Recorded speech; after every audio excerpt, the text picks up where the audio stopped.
नमस्कार दोस्तों, आज हम गोट फार्मिंग सीरीज का पहला टॉपिक डिस्कस करने वाले हैं। आज के इस वीडियो में हम बात करने वाले हैं कि आखिर एक बकरी पालक को बकरी पालन में नुकसान क्यों होता है। क्या क्या ऐसी गलतियां एक बकरी पालक कर जाता है जिसकी वजह से उसको फार्म में लॉस का सामना करना पड़ता है। कोई भी इंसान जो बकरी पालन स्टार्ट करना चाहते हैं, उनके पास कौन कौन सा नॉलेज होना ही चाहिए ताकि एक बार बकरी फार्म में आ जाए तो वैसी गलती वो ना करें जिससे उसको लॉस का सामना करना पड़े। आज के इस वीडियो में मैं आपको बताने वाला हूँ 6 ऐसे पॉइंट्स के बारे में जिसके बारे में हर एक बकरी पालक को नॉलेज होना ही चाहिए। इसमें सबसे पहला और इम्पोर्टेंट पॉइंट ये है कि आपको बकरी पालन के बारे में नॉलेज होना ही चाहिए। जब हम बकरी पालन के बारे में बात करते हैं, बकरी पालन के कई सारे पहलू हैं, जैसे बच्चे की देखभाल कैसे करना है, बीजांड की देखभाल कैसे करना है, मदर का देखभाल कैसे करना, अगर बकरी बच्चा देने वाली उस टाइम उसका ध्यान कैसे रखना है। एक बार जब बच्चे का जन्म हो जाता है तो उसको दूध कितना पिलाना है, कितने कितने टाइम में पिलाना है, अगर बीमार हो जाए तो उसको कैसे मैनेज करना है, कब उसको वैक्सीन लगाना है, कब उसको डिवर्मिंग करना है, कब उसको नहलाना है, कब उसके बाल काटना है। गर्मी में कैसे होना चाहिए, सर्दी में कैसे होना चाहिए, शेड का दिशा कैसे होना चाहिए, कैसे एग्जैक्टली हम उसको घर को बनाते, ये सारे चीजों के बारे में एक बकरी पालकों को ज्ञान जरूर होना चाहिए। अगर इन सब के बारे में नॉलेज नहीं हो तो हम उसमें ऐसा ब्लंडर कर जाएंगे जिसकी वजह से हमको लॉस सामना करना पड़ेगा।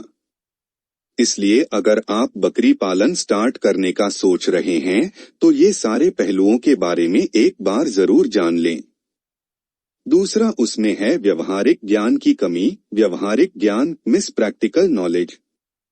कई सारे लोग ऐसे हैं जिनको बिल्कुल भी बकरी पालन के बारे में थोड़ा भी नॉलेज नहीं होता और सीधा दूसरे का देखा देखी वो सीधा सीधा इस बिजनेस में कूद जाते हैं। एक बार जब बिना सोचे बिना नॉलेज के उस बिजनेस में आते हैं तो जिस टाइम मुसीबत आपके फार्म में आएगा, अगर बीमारी लग गया, बच्चा फंस गया, अगर आपको दाने की कमी हो गया, अगर वो चरने आप भेज नहीं पा रहे हैं, सर्दी लग गया, खांसी लग गया, बच्चे को कहीं बचा नहीं पा रहे हो, ये सारी चीजें आपके फार्म में देखने को मिलेगा।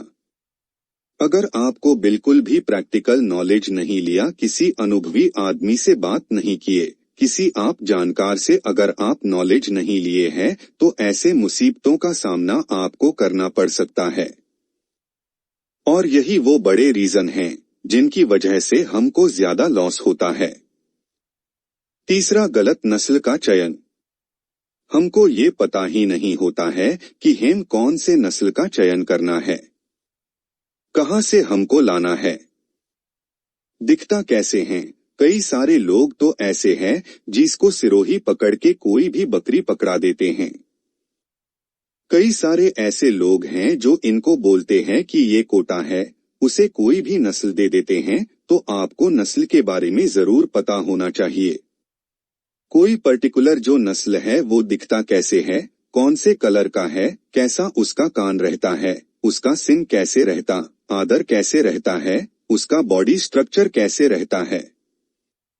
और इसमें एक और चीज है, अगर आप बिजनेस स्टार्ट करना चाहें तो भी बिजनेस स्टार्ट करने का कोई न कोई तो पर्पस होता है।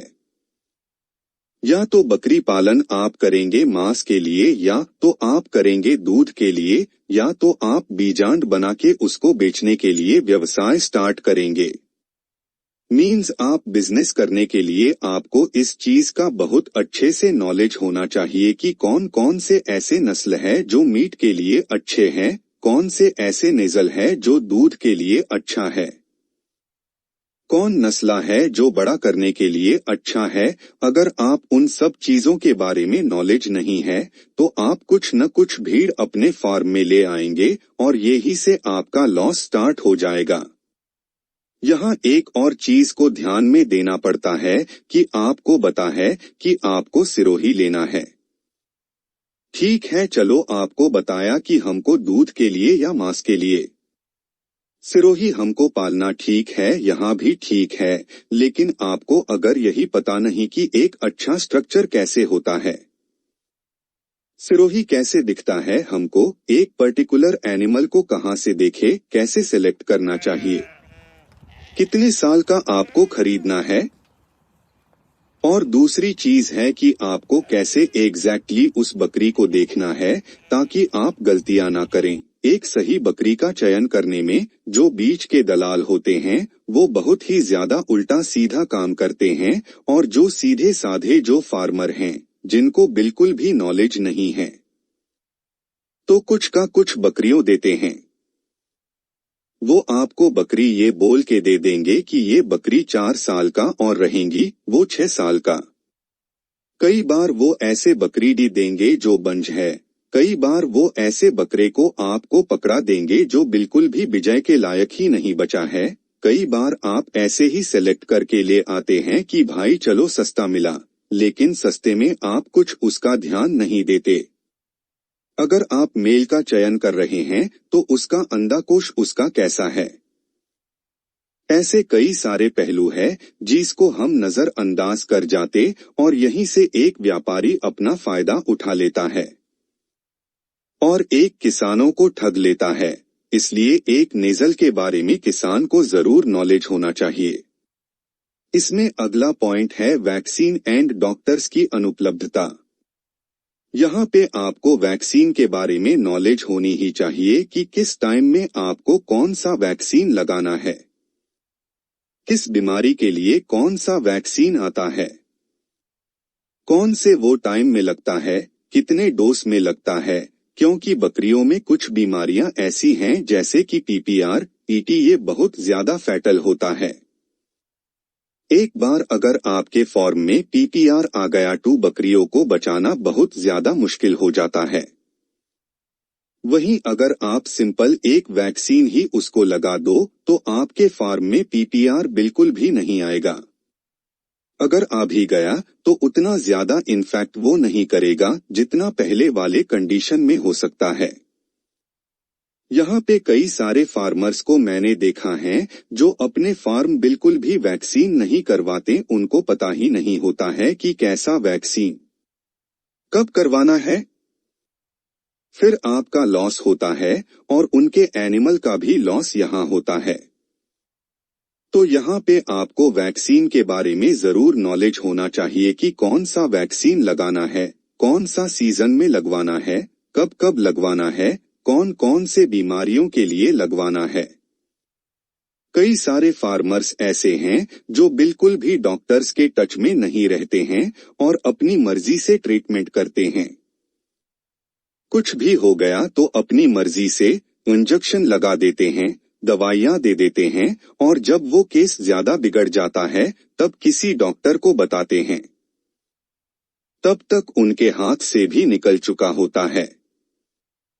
इसलिए अगर आप एक बड़ा बिजनेस कर रहे हैं या बकरी पालन के बिजनेस में उतर रहे हैं तो प्लीज किसी एक डॉक्टर से कंसल्टेंसी आप जरूर लें ताकि जब मुसीबत हो तो उस डॉक्टर को बुला सके, उनसे बात कर सके, उनसे सलाह ले सके ताकि बिना मतलब कि आपके फॉर्म में किसी बकरी की मोर्टलिटी ना हो और आपका लॉस वहां पे ना हो। अगला पॉइंट है सही दाम का अंदाजा ना होना। फ्रेंड्स, क्योंकि एग्जैक्टली जब आप कोई बकरी छूते हो तो उसका वेट का नॉलेज नहीं हो पाता है। ऐसे में व्यापारी लोग आसानी से किसानों को बेवकूफ बना जाते हैं, क्योंकि व्यापारी लोगों को इसका अंदाजा होता है। ऐसे में आपको हेवी लॉस वहां पे हो सकता है। इसीलिए ज्यादा अच्छा है कि जब भी आप बकरियों को बेचे उसको वेट करके ही बेचे, और जब आप बेचे तो देख ले कि उससे मार्केट में क्या रेट चल रहा है पर्टिकुलर बकरियों का। और जब भी आप बेचे तो उसको सीजन के अनुसार बेचे। आप देख ले सीजन में बकरियों को रेट बहुत ज्यादा हो।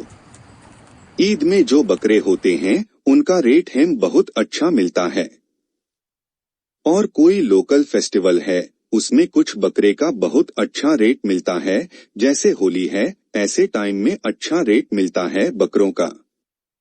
इसीलिए अगर आपके पास बकरे हैं, अगर आप उसमें प्रॉफिट लेना चाहते हैं तो ऐसे सीजन के लिए प्लीज उसको बचा कर रखें, ताकि टाइम आने पर अच्छे दाम में आप उसको बेच सकें। इसमें अगला पॉइंट है रिसोर्सेस की कमी। कई सारे फार्मर्स के पास पैसों की पहुंच ज्यादा कम ही रहता है और जिनके पास पैसे हैं वो गलत टाइप से गलत चीजों में इन्वेस्ट कर जाते हैं, जैसे कि बकरियों के लिए। सबसे पहले अपना जो पैसा है उसको बकरियों के लिए एक बड़ा घर बनाने में निवेश करता है।